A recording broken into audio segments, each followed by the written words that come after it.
ಆಕಾಶವಾಣಿ ಮೈಸೂರು. ಇದು ಕರ್ನಾಟಕ ರಾಜ್ಯ ಮುಕ್ತ ವಿಶ್ವವಿದ್ಯಾನಿಲಯದ ವಾಣಿ. KSOU ಮುಕ್ತವಾಣಿ ಕರ್ನಾಟಕ ರಾಜ್ಯ ಮುಕ್ತ ವಿಶ್ವವಿದ್ಯಾನಿಲಯದ ಅಧ್ಯಯನ ಅವಕಾಶಗಳನ್ನು ಕುರಿತ ಪ್ರಾಯೋಜಿತ ಬಾನುಲಿ ಸರಣಿ. ಎಲ್ಲರ ಮನೆಗೂ ಎಲ್ಲರ ಮನಗೂ ವಿಶ್ವಜ್ಞಾನವನ್ನು ನೀಡುವ ವಾಣಿ. ಪ್ರಾಯೋಜಕರು ಪ್ರಸಾರಾಂಗ ಕರ್ನಾಟಕ ರಾಜ್ಯ ಮುಕ್ತ ವಿಶ್ವವಿದ್ಯಾನಿಲಯ ಮೈಸೂರು. ಯಾವುದೇ ಪದವಿ ಕಲಿಯಲು ಇರುವುದು ಮುಕ್ತ ವಿಶ್ವವಿದ್ಯಾನಿಲಯದ ವಾಣಿ. ಕೇಳಿ KSOU ಮುಕ್ತವಾಣಿ. ಕರ್ನಾಟಕ ರಾಜ್ಯ ಮುಕ್ತ ವಿಶ್ವವಿದ್ಯಾನಿಲಯದ ಇಂಗ್ಲಿಷ್ ಅಧ್ಯಯನ ಮತ್ತು ಸಂಶೋಧನಾ ವಿಭಾಗದಲ್ಲಿರುವ ಅಧ್ಯಯನ ಅವಕಾಶಗಳನ್ನು ಕುರಿತು ವಿಭಾಗದ ಮುಖ್ಯಸ್ಥರಾದ ಡಾ. ಜಿ. ನಟರಾಜು ಅವರೊಂದಿಗಿನ ಸಂದರ್ಶನದ ಮೊದಲ ಭಾಗ. ಕರ್ನಾಟಕ ರಾಜ್ಯ ಮುಕ್ತ ವಿಶ್ವವಿದ್ಯಾನಿಲಯದ ಪ್ರಾಯೋಜಿತ ಬಾನುಲಿ ಸರಣಿ KSOU ಮುಕ್ತವಾಣಿಗೆ ಶ್ರೋತೃಗಳೇ ನಿಮಗೆಲ್ಲ ಆತ್ಮೀಯವಾದಂಥ ಸ್ವಾಗತ. ಇವತ್ತು ಕರ್ನಾಟಕ ರಾಜ್ಯ ಮುಕ್ತ ವಿಶ್ವವಿದ್ಯಾನಿಲಯದ ಇಂಗ್ಲಿಷ್ ಅಧ್ಯಯನ ಮತ್ತು ಸಂಶೋಧನಾ ವಿಭಾಗದ ಮುಖ್ಯಸ್ಥರಾದಂತಹ ಡಾ. ಜಿ. ನಟರಾಜ್ ಅವರು ನಮ್ಮೊಟ್ಟಿಗಿದ್ದಾರೆ. ಅವರನ್ನ ಮಾತನಾಡಿಸಿ ಅಲ್ಲಿನ ಅಧ್ಯಯನ ಅವಕಾಶಗಳನ್ನು ಕುರಿತಂತೆ ಹೆಚ್ಚಿನ ಮಾಹಿತಿಯನ್ನು ಮಾಡಿಕೊಳ್ಳೋಣ. ಸರ್, ಕಾರ್ಯಕ್ರಮಕ್ಕೆ ಆತ್ಮೀಯವಾದ ಸ್ವಾಗತ. Thank you sir. ಸರ್, ಹೇಳಿ, ಇಂಗ್ಲಿಷ್ ಅಂದರೆ ಸಾಮಾನ್ಯವಾಗಿ ನಮ್ಮ ವಿದ್ಯಾರ್ಥಿಗಳು ಎಲ್ಲರೂ ಅಂದ್ಕೊಂಡ್ಬಿಟ್ಟಿರ್ತಾರೆ ಕಬ್ಬಿಣದ ಕಡಲೆ ಅಂತ. ಇದು ಎಷ್ಟು ಸುಲಲಿತವಾದ ಒಂದು ಭಾಷೆ. ಇಂಗ್ಲಿಷ್ ಭಾಷೆಯ ಬಗ್ಗೆ ನಮ್ಮ ಶ್ರೋತೃಗಳಿಗೆ ಅದರ ಪರಿಚಯವನ್ನು, ಅದರ ಸೌಂದರ್ಯವನ್ನು ಒಂಚೂರು ಪರಿಚಯ ಮಾಡಿಕೊಡ್ಬೋದಾ? Thank you sir. ಪ್ರಿಯ ವಿದ್ಯಾರ್ಥಿಗಳೇ, ಇನ್ ಟುಡೇಸ್ ಕಾಂಟೆಂಪರರಿ ವರ್ಲ್ಡ್, ಈ ಸಮಕಾಲೀನ ಜಗತ್ತಿನಲ್ಲಿ English language is spoken worldwide. It has a global influence. It has become a common language that connects people across cultures and nations internationally. So English ಭಾಷೆಯ ಒಂದು ಸೊಗಡು, ಅದರ ಒಂದು ಅತ್ಯಮೂಲ್ಯವಾದಂತಹ ಉಪಯುಕ್ತವಾದಂತಹ ಒಂದು ಭಾಷೆಯ ವೈಶಿಷ್ಟ್ಯತೆಯನ್ನು ಈ ಮೂಲಕ ನಾನು ಹೇಳ್ಕೊಳ್ತೀನಿ. ವಿವಿಧ ಸಂಸ್ಕೃತಿಗಳನ್ನು ಅದು ಬೆಸೆಯುತ್ತೆ ಅಂತ ಹೇಳ್ತೀರಿ ನೀವು. Absolutely, sir. It has a wide range of diversity in it. ಇದು ಒಂದೇ ಒಂದು ಇಂಗ್ಲಿಷ್ ಭಾಷೆಯಿಂದ ಆದದ್ದಲ್ಲ. ಇದಕ್ಕೆ ಜರ್ಮನ್, ಫ್ರೆಂಚ್ ಹಾಗೆ ಮುಕ್ತ ಹಲವಾರು ಭಾಷೆಗಳ ಒಂದು ಕನ್ಫ್ಲುಯೆನ್ಸ್ ಆಗಿದ್ದು, ಸಂಗಮ ಆಗಿರುವಂತಹ ಒಂದು ಭಾಷೆ. ಆ ಭಾಷೆಗಳ ಒಂದು ಪ್ರಭಾವ ಇಂಗ್ಲಿಷ್ ಭಾಷೆ ಮೇಲೂ ಇದೆ, ಖಂಡಿತವಾಗಿ ಇದೆ. ಅದರ ಜೊತೆಗೆ the beauty of the English language is a very distinct in nature. ಅದರ ಸೊಗಡೆ ಹಾಗೆ ತುಂಬ ಪ್ರಿಸೈಸ್ ಆಗಿ ಎಕ್ಸ್ಪ್ರೆಸ್ ಮಾಡ್ತಾರೆ, ತುಂಬ ನಿಖರವಾಗಿ, ತುಂಬ ಸ್ಪಷ್ಟವಾಗಿ ಮಾತನಾಡುವಂತಹ ಒಂದು ಬ್ಯೂಟಿ, ಒಂದು ಸುಂದರ ಈ ಭಾಷೆಯಲ್ಲಿ ಇದೆ. ಅದಕ್ಕೆ ನಾವು ವರ್ಸಟಾಲಿಟಿ ಅಂತ ಕೂಡ ಕರಿತೀವಿ. ಅದಕ್ಕೆ ಇದನ್ನ ಒಂದು ಇನ್ಕ್ರೆಡಿಬಲ್ ಡಿಸ್ಟಿಂಕ್ಷನ್ ಕೂಡ ಈ ಭಾಷೆಗೆ ಇದೆ ಅಂತ ಕೂಡ ಕರಿತೀವಿ. ಜೊತೆಯಾಗಿ ಈ ಒಂದು ಪ್ರಾಪಂಚಿಕವಾದಂತಹ ಒಂದು ಸಮಕಾಲೀನ ಜಗತ್ತಲ್ಲಿ ಇಂಗ್ಲಿಷ್ ಭಾಷೆಯನ್ನ it's a need of the hour ಅಂತ ಕೂಡ ನಾವು ಕರಿತೀವಿ. ಅಂದರೆ ಜಗತ್ತಿಗೆ ಇಂಗ್ಲಿಷ್ನ ಒಂದು ಅತ್ಯವಶ್ಯಕ ತುಂಬ ಇದೆ. It is called as massive professional asset. It creates a lot of avenues for global career opportunities. ಜಗತ್ತಿನಾದ್ಯಂತ ಹಲವಾರು ಜಾಬ್ ಆಪರ್ಚುನಿಟೀಸ್ಗಳನ್ನು ಈ ಭಾಷೆಯಿಂದ ನಮಗೆ ಸಿಗುತ್ತೆ ಸರ್. ಜೊತೆಯಾಗಿ this English language it functions as the primary medium for higher education especially. ಇವತ್ತು ನಾವು higher education ಮಾಡಬೇಕಂತಂದ್ರೆ ಈ ಭಾಷೆಯ ಒಂದು ಅತ್ಯಮೂಲ್ಯವಾದಂತಹ ಒಂದು ನೀಡ್, ಅವಶ್ಯಕತೆ ತುಂಬ ಇದೆ. For instance, it is an indispensable and crucial in the field of medical sciences. ಇವತ್ತು ಮೆಡಿಕಲ್ ಸ್ಟಡಿ ಮಾಡಬೇಕಂದ್ರೆ ಇಂಗ್ಲಿಷ್ ಭಾಷೆ ಇಂಪಾರ್ಟೆಂಟು. IT ಇಂಡಸ್ಟ್ರಿಯಲ್ಲಿ ನೀವು ಇಂಜಿನಿಯರಿಂಗ್ ಮಾಡ್ತೀನಿ ಅಂದರೆ ಇಂಗ್ಲಿಷ್ ಬೇಕೇಬೇಕು. ಕಾಂಪಿಟೇಟಿವ್ ಎಕ್ಸಾಮ್ಸ್ಗಳನ್ನ ಕ್ಲಿಯರ್ ಮಾಡ್ತೀರಾ ಅಂದರೆ ಇಂಗ್ಲಿಷ್ ಬೇಕೇ ಬೇಕು. ಸೊ ಹಾಗೆ ಒಂದು international corporate communications, global commerce, aviation and the digital world, ಇವುಗಳಿಗೆಲ್ಲ ಇಂಗ್ಲಿಷ್ ಭಾಷೆಯ ಒಂದು ಅವಶ್ಯಕತೆ ತುಂಬ ಇದೆ. ನಮ್ಮ ಜಾಗತಿಕ ಮಟ್ಟದಲ್ಲಿ ಒಂದು ಸಾಕಷ್ಟು ಜನರಿಗೆ ಉಪಯೋಗಕ್ಕೆ ಬರುವಂತಹ ಒಂದು ಮಹತ್ವವಾದ ಭಾಷೆ ಅಂದರೆ ಅದು ಇಂಗ್ಲಿಷ್ ಅಂತ ತಮ್ಮ ಒಂದು ವಿವರಣೆಯಿಂದ ಗೊತ್ತಾಗ್ತಾ ಇದೆ. ಸರ್, ಕರ್ನಾಟಕ ರಾಜ್ಯ ಮುಕ್ತ ವಿಶ್ವವಿದ್ಯಾನಿಲಯದಲ್ಲಿ ಇಂಗ್ಲಿಷ್ ವಿಭಾಗ ಯಾವಾಗ ಪ್ರಾರಂಭ ಆಯಿತು? In the beginning it was Institute of Correspondence Courses and Continuing Education. ಅದನ್ನು ನಾವು ICC&C ಅಂತ ಕೂಡ ಮೈಸೂರು ವಿಶ್ವವಿದ್ಯಾನಿಲಯದ ಒಂದು ಭಾಗವಾಗಿತ್ತು. ಯಾವಾಗಂದ್ರೆ ಅಲ್ಲಿ ಪ್ರೋಗ್ರಾಮ್ ಸ್ಟಾರ್ಟ್ ಆಗಿದ್ದು 1969 ಅಲ್ಲಿ. ಅದೇ ತರುವಾಯ ಇನ್ 1996 it was established as Karnataka State Open University, KSOU. Since then, the Department of English offers various programs. ಅಂದ್ರೆ ಪ್ರಾರಂಭ ಆಗ್ತಲೇ ಇಂಗ್ಲಿಷ್ ವಿಭಾಗ ಕೂಡ ಇತ್ತು ಕರ್ನಾಟಕ ರಾಜ್ಯ ಮುಕ್ತ ವಿಶ್ವವಿದ್ಯಾನಿಲಯದಲ್ಲಿ. ಸರ್, ಈಗ ಕರ್ನಾಟಕ ರಾಜ್ಯ ಮುಕ್ತ ವಿಶ್ವವಿದ್ಯಾನಿಲಯದಲ್ಲಿ ಪ್ರಸ್ತುತ ವಿದ್ಯಾರ್ಥಿಗಳಿಗೆ ಅಧ್ಯಯನ ಮಾಡಲಿಕ್ಕೆ ಏನೆಲ್ಲ ಅವಕಾಶಗಳಿವೆ, ಏನೆಲ್ಲ ವೈವಿಧ್ಯಮಯವಾದ ಕೋರ್ಸ್ಗಳನ್ನು ಆಫರ್ ಮಾಡಿದ್ದೀರಿ? ನಮ್ಮ ವಿಭಾಗದಲ್ಲಿ ಇಲ್ಲಿ ತನಕ ನಾವು 6 ಪ್ರೋಗ್ರಾಮ್ ಅನ್ನ ಲಾಂಚ್ ಮಾಡಿದೀವಿ. ಮೊದಲಿಗೆ ಅಂಡರ್ ಗ್ರಾಜುಯೇಟ್ ಪ್ರೋಗ್ರಾಮ್ಸ್ ಅಂತ ಇದೆ, BA, BCom, BSc. ಅವಕ್ಕೆಲ್ಲ ಇಂಗ್ಲಿಷ್ ಲ್ಯಾಂಗ್ವೇಜ್ ಇಸ್ ಇಂಪಾರ್ಟೆಂಟ್ ಇದ್ದೇ ಇರುತ್ತೆ, ಕಂಪಲ್ಸರಿ ಕಲಿಲೇಬೇಕಾಗುತ್ತೆ. ಜೊತೆಗೆ ಇಂಗ್ಲಿಷ್ ಐಚ್ಛಿಕ ಅಂತ ಒಂದು ಪೇಪರ್ ಕೂಡ ನಾವು ಇಂಟ್ರೊಡ್ಯೂಸ್ ಮಾಡಿದ್ದೀವಿ, BA ಇನ್ ಆಪ್ಷನಲ್ ಇಂಗ್ಲಿಷ್ ಅಂತ ಹೇಳಿ ಅದಿದೆ. ಜೊತೆಗೆ ಪೋಸ್ಟ್ ಗ್ರಾಜುಯೇಟ್ ಪ್ರೋಗ್ರಾಮ್ ಇದೆ, MA ಇಂಗ್ಲಿಷ್. ಜೊತೆಯಾಗಿ PhD ಪ್ರೋಗ್ರಾಮ್ಸ್ ಕೂಡ ನಾವು ಆಫರ್ ಮಾಡ್ತಿದ್ದೀವಿ. ಮತ್ತೆ 2 ಸರ್ಟಿಫಿಕೇಟ್ ಪ್ರೋಗ್ರಾಮ್ಸ್ ಇದೆ. ಅವು post graduate certificate in English, ಅದನ್ನು ನಾವು PGCE ಅಂತ ಕರಿತೀವಿ, ಅದು 1 ವರ್ಷದ ಪ್ರೋಗ್ರಾಮು. ಇನ್ನೊಂದು post graduation certificate in communicative English ಅಂತ ನಾವು ಕರೀತೀವಿ. ಸೊ ಇದೊಂದು 2 ಪ್ರೋಗ್ರಾಮ್ನ ನಾವು ಆಫರ್ ಮಾಡ್ತಾ ಇದ್ವಿ. ಜೊತೆಯಾಗಿ ಒಂದು ಮಾಸ್ಟರ್ ಆಫ್ ಪ್ರಿಪರೇಟರಿ ಪ್ರೋಗ್ರಾಮ್ ಅಂತ ಬರುತ್ತೆ, ಅದನ್ನ ಪರ್ಟಿಕ್ಯುಲರ್ ಸ್ಟೂಡೆಂಟ್ ಮಾತ್ರ ತಗೋಬೇಕು. ಸಪೋಸ್ ಇವಾಗ ಇಂಜಿನಿಯರಿಂಗ್ ಸ್ಟೂಡೆಂಟ್ ಇರ್ತಾರೆ, ಮೆಡಿಕಲ್ ಸ್ಟೂಡೆಂಟ್ಸ್ ಇರ್ತಾರೆ, ಅವರು ಲ್ಯಾಂಗ್ವೇಜ್ ಇಂಗ್ಲಿಷ್ ಓದಿರಲ್ಲ, ಅವರು ಕೂಡ ನಾವು MA ಇಂಗ್ಲಿಷ್ ಮಾಡೋಕೆ ಅವಕಾಶ ಕೊಡ್ತೀವಿ, ಪ್ರೊವೈಡೆಡ್ ಅವರು ಈ ಎಕ್ಸಾಮ್ಸ್ ಅನ್ನ ಮಾಸ್ಟರ್ ಆಫ್ ಪ್ರಿಪರೇಟರಿ ಪ್ರೋಗ್ರಾಮ್ ಅದನ್ನ ಪಾಸ್ ಮಾಡ್ಕೋಬೇಕು. ಅಂದ್ರೆ ಇದು ಒಂದು ಅರ್ಹತಾ ಮಾನದಂಡವಾಗಿರುತ್ತೆ ಅವರಿಗೆ. ಖಂಡಿತವಾಗಿ, ಅಬ್ಸಲ್ಯೂಟ್ಲಿ. ಮತ್ತೆ ಇದರ ಒಂದು ಉಪಯೋಗ ಹೇಗೆ ಅಂತಂದ್ರೆ, Karnataka state open university plays a pivotal role in imparting quality education as well as enhancing the gross enrollment ratio. ಅಂದ್ರೆ ಅತಿ ಹೆಚ್ಚು ವಿದ್ಯಾರ್ಥಿಗಳು ಇಲ್ಲಿ ಪದವಿಗಳನ್ನ ಪಡ್ಕೊಳ್ತಾ ಹೋಗ್ತಾರೆ. ಸೊ ಅದರರ್ಥ ಗೌರ್ಮೆಂಟ್ನ ಒಂದು ಏನೊಂದು ಆಶಯ ಇದೆ, ಎಲ್ಲ ನಾಗರಿಕರು ಪದವೀಧರರಾಗಬೇಕು, ಸ್ಟೂಡೆಂಟ್ ಎಲ್ಲ ಪದವಿಗಳನ್ನ ಪಡಿಬೇಕು ಅನ್ನೋದು. ಆ ಒಂದು ಪ್ರೋಗ್ರಾಮ್ಗಳಿಂದ ಏನಾಗುತ್ತೆ, ಹೆಚ್ಚು ಪದವೀಧರನ್ನು ನಾವು ಕಾಣ್ತೀವಿ. ಸರ್, ಈಗ ಅಂಡರ್ ಗ್ರಾಜುಯೇಟ್ ಇಂದ ಪ್ರಾರಂಭ ಮಾಡಿದ್ರೆ ಯಾವ ರೀತಿ ಕಲಿತಾರೆ? ಇದರಲ್ಲಿ ವಾರ್ಷಿಕವಾದ ಪರೀಕ್ಷೆ ಇರುತ್ತಾ ಅಥವಾ ಸೆಮಿಸ್ಟರ್ ವೈಸ್ ಇರುತ್ತಾ? ಯಾವ ರೀತಿ ವರ್ಗೀಕರಣ ಮಾಡಿದ್ದೀರಿ ಸರ್? ಸರ್, ಇವಾಗ BA, BCom ಇವೆಲ್ಲ ವಾರ್ಷಿಕವಾಗಿಯೇ ಇರುತ್ತೆ. ಜೊತೆಯಾಗಿ BSc ಪ್ರೋಗ್ರಾಮ್ ಅದೆಲ್ಲ ಸೆಮಿಸ್ಟರ್ ಸ್ಕೀಮ್ ಅಂತ ಇದೆ. ಮಾಸ್ಟರ್ ಡಿಗ್ರಿ ಪ್ರೋಗ್ರಾಮ್ ಅಲ್ಲಿ MA ಇಂಗ್ಲಿಷ್ ಅಲ್ಲಿ ನಮಗೆ ಚಾಯ್ಸ್ ಬೇಸ್ ಕ್ರೆಡಿಟ್ ಸಿಸ್ಟಮ್ ಅಂತ ಇಂಟ್ರೊಡ್ಯೂಸ್ ಮಾಡಿದ್ವಿ, CBCS ಅಂತ ಹೇಳಿ. ಸೊ ಇದು ಒಂದು ಮೋಡ್ ಆಫ್ ಸ್ಟಡಿಂಗ್.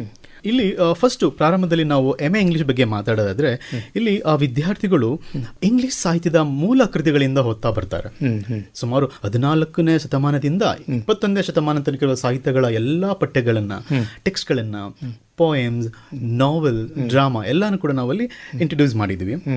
ಜೊತೆಯಾಗಿ ತುಂಬಾ important area of studies, for instance contemporary English literature, British literature, Indian writing in English, feminism, post colonial studies, literary theory, criticism, new literatures, ಇವೆಲ್ಲ ಈ ಒಂದು ಪ್ರಸ್ತುತ ಜಗತ್ತಲ್ಲಿ ತುಂಬಾ ಪಾಪ್ಯುಲರ್ ಆದಂಥ ಒಂದು ಏರಿಯಾಸ್ ಆಫ್ ಸ್ಟಡೀಸ್.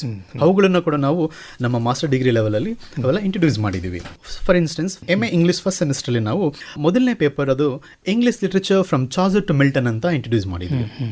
ಸೊ ಆ ಪರ್ಟಿಕ್ಯುಲರ್ ಟೈಮಲ್ಲಿ ಏನೆಲ್ಲ ಒಂದು ತುಂಬ ಇಂಪಾರ್ಟೆಂಟ್ ಕ್ಲಾಸಿಕ್ ಲಿಟರರಿ ಟೆಕ್ಸ್ಟ್ಗಳು ಪ್ರೊಡ್ಯೂಸ್ ಆದವು ಅವುಗಳನ್ನೆಲ್ಲ ನಾವು ಇಂಟ್ರೊಡ್ಯೂಸ್ ಮಾಡ್ತಾ ಬಂದಿದ್ವಿ. ಜೊತೆಯಾಗಿ Shakespearean plays and then poetry, criticism, the drama, then 19th century literature, 20th century literature, ಹಾಗೆ American literature, Indian women novelist, European classics in translations, ಮತ್ತೆ new literature in English, and then Kannada fiction in translations. ಇಂಥ ಕೆಲವೆಲ್ಲ ವೈವಿಧ್ಯಮಯವಾದಂಥ ಕೆಲವು ಪತ್ರಿಕೆಗಳು ಕೂಡ ನಾವು ನಮ್ಮ MA ಪ್ರೋಗ್ರಾಮಲ್ಲಿ introduce ಮಾಡಿದ್ದೀವಿ.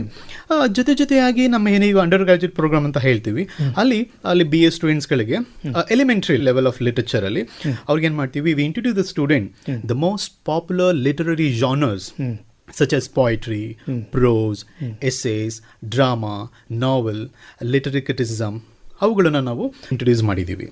ಇನ್ನು ಸರ್ಟಿಫಿಕೇಟ್ ಕೋರ್ಸ್ಗಳು ಅಂತ ಹೇಳಿದ್ರಿ ಸರ್ 2, ಅದರಲ್ಲಿ ಏನು ಕಲಿತಾರೆ ಸರ್? ಯಾರು ಅದನ್ನು ಕಲಿಬಹುದು?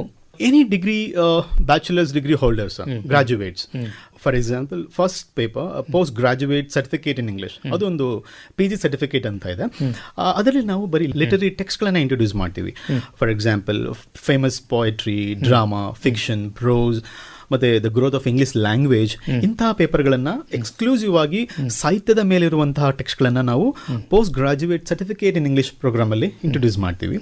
ಆದರೆ versus in post graduate certificate in communicative English ಅಲ್ಲೇನ್ ಮಾಡ್ತೀವಿ ಅಂದ್ರೆ ಫಂಡಮೆಂಟಲ್ಸ್ ಆಫ್ ಲ್ಯಾಂಗ್ವೇಜ್ ನ ಇಂಟ್ರೊಡ್ಯೂಸ್ ಮಾಡ್ತೀವಿ. ಅವ್ರಿಗೆಲ್ಲ ಬೇಸಿಕ್ ಗ್ರಾಮರ್ ಬಗ್ಗೆ ತುಂಬಾ ಅದರ ಒಂದು ಮಹತ್ವವನ್ನ ಆಳವಾಗಿ ಅರಿವು ಮಾಡ್ಕೊಡ್ತೀವಿ. ನಮ್ಮ ಈ ಪ್ರೋಗ್ರಾಮ್ಗೆ ಬರುವಂತವರೆಲ್ಲ ಆಲ್ಮೋಸ್ಟ್ ಎಲ್ಲ ಟೀಚರ್ಸ್ ಗಳೇ ಇರ್ತಾರೆ. ಅವ್ರಿಗೆ ಅವರೊಂದು spoken as well as written language ಅನ್ನ ಎನ್ಹಾನ್ಸ್ ಮಾಡಕ್ಕೆ ಹೆಲ್ಪ್ ಮಾಡುತ್ತೆ. ಸರ್, ಇದರಲ್ಲಿ ಪೇಪರ್ಗಳು ಎಷ್ಟಿರುತ್ತೆ ಸರ್? 5 ಪೇಪರ್ಸ್ ಇರುತ್ತೆ. ಇಂಟರ್ನಲ್ಸ್ 20 ಮಾರ್ಕ್ಸ್ ಅಂತ ಇರುತ್ತೆ. ಹಾಗೆ ಟರ್ಮ್ ಅಂಡ್ ಎಕ್ಸಾಮಿನೇಷನ್ 80 ಮಾರ್ಕ್ಸ್ ಅಂತ ನಾವು ಎಕ್ಸಾಮ್ ನ ಕಂಡಕ್ಟ್. ಅದನ್ನ ಅವರು ನಿಮ್ಮ ಪ್ಲಾಟ್ಫಾರ್ಮ್ ಏನ್ ಕೊಟ್ಟಿರ್ತೀರಿ ಅದರಲ್ಲಿ ಆನ್ಲೈನ್ ಮೂಲಕ ಅವರು ಸಬ್ಮಿಟ್ ಮಾಡಬೇಕಾಗುತ್ತೆ ಇಂಟರ್ನಲ್ ಅಸೆಸ್ಮೆಂಟ್. ಹೌದು ಸರ್. ಸರ್, ಈಗ ಒಂದೊಮ್ಮೆ ಇವರು ಪ್ರವೇಶ ಪಡ್ಕೋಬೇಕು ಅಂತ ಬಯಸಿದ್ರೆ ಅಡ್ಮಿಷನ್ ಪ್ರಕ್ರಿಯೆಗಳಲ್ಲಿ ಹೇಗಿರುತ್ತೆ, ಹೇಗೆ ಪ್ರವೇಶ ಪಡ್ಕೋಬಹುದು, ಅವರಿಗೆ ಮಾನದಂಡಗಳೇನು? ಫಾರ್ ಎಕ್ಸಾಂಪಲ್, ಇವಾಗ ನಾವು ಏನು ಅಂಡರ್ ಗ್ರಾಜುಯೇಟ್ ಪ್ರೋಗ್ರಾಮ್ ಅಂತ ಕರಿತೀವಿ, UG ಪ್ರೋಗ್ರಾಮ್ಗಳಿಗೆ the student must have completed 10+2. ಅದರರ್ಥ ಅವರು PUC ಮಾಡಿರಬೇಕು. ಮತ್ತೆ ಅದು ಆರ್ಟ್ಸ್ ಆಗಲಿ, ಕಾಮರ್ಸ್ ಆಗಲಿ, ಸೈನ್ಸ್ ಆಗಲಿ. Student can apply online at the regional centres or they can come in the headquarters also. ಅದ್ರ ಜೊತೆಗೆ MA ಅಡ್ಮಿಷನ್ ಪ್ರೊಸೆಸ್ ಹೇಗಿರುತ್ತಪ್ಪ ಅಂತಂದ್ರೆ, it requires a bachelor's degree from a recognise university. So ಅದರ eligibility qualifications ಎಲ್ಲ ಏನಿರಬೇಕು ಅದಕ್ಕೂ ನಾವು prospectus ಅಲ್ಲಿ ಡೇಟಾ ಎಲ್ಲ ಆನ್ಲೈನ್ ಅಲ್ಲೂ ಕೂಡ ವೆಬ್ಸೈಟ್ ನಲ್ಲಿ ಕೂಡ ಸಿಗುತ್ತೆ. ಮತ್ತೆ graduates who earned a 3-year degree without studying English as an optional or language can also get admission for MA program. Such candidates must pass Masters Preparatory Program MPP conduct by the university. ಅದಾದ್ಮೇಲೆ PhD ಪ್ರೋಗ್ರಾಮ್ನ ನಾವು offer ಮಾಡ್ತೀವಿ. ಅದಕ್ಕೆ MA English is a mandatory, English literature is a mandatory. ಜೊತೆಗೆ those who qualified for UGC NET MPhil ಅವ್ರಿಗೆ exemption ಇರುತ್ತೆ from writing CET exams. If it is just master degree, the student must pass the common entrance test, ಅದನ್ನು ನಾವು CET ಅಂತ ಕರಿತೀವಿ. ಅದಾದ್ಮೇಲೆ ಈ ಎರಡೂ ವಿದ್ಯಾರ್ಥಿಗಳು, those are exempted from CET and those who qualified through CET, ಅವ್ರೇನ್ ಮಾಡ್ತಾರೆ, they appear before the selection committee through interview. ನಾವು ಅವರನ್ನ ಅಡ್ಮಿಷನ್ಗೆ ಅವಕಾಶ ಮಾಡಿಕೊಡ್ತೀವಿ based on their merit list. So ಇದರ ಒಂದು PhD ಅಡ್ಮಿಷನ್ ಸಂಬಂಧಪಟ್ಟ ಹಾಗೆ ಎಲಿಜಿಬಿಲಿಟಿ ಕ್ರೈಟೀರಿಯಾ ಕೂಡ ನಮ್ಮ ಪ್ರಾಸ್ಪೆಕ್ಟಸ್ ಅಲ್ಲಿ ನಾವು ನಿಖರವಾಗಿ ಎಲಸ್ಟ್ರೇಟ್ ಮಾಡಿ ಹೇಳ್ತೀವಿ. ಅದನ್ನ ವಿದ್ಯಾರ್ಥಿಗಳು ನೋಡ್ಕೊಳ್ಬಹುದು. ಪ್ರಾಸ್ಪೆಕ್ಟಸ್ ಯಾವಾಗ್ಲೂ ನಮ್ಮ ವೆಬ್ಸೈಟ್ ಅಲ್ಲಿ ಅಪ್ಲೋಡ್ ಮಾಡಿರ್ತೀವಿ.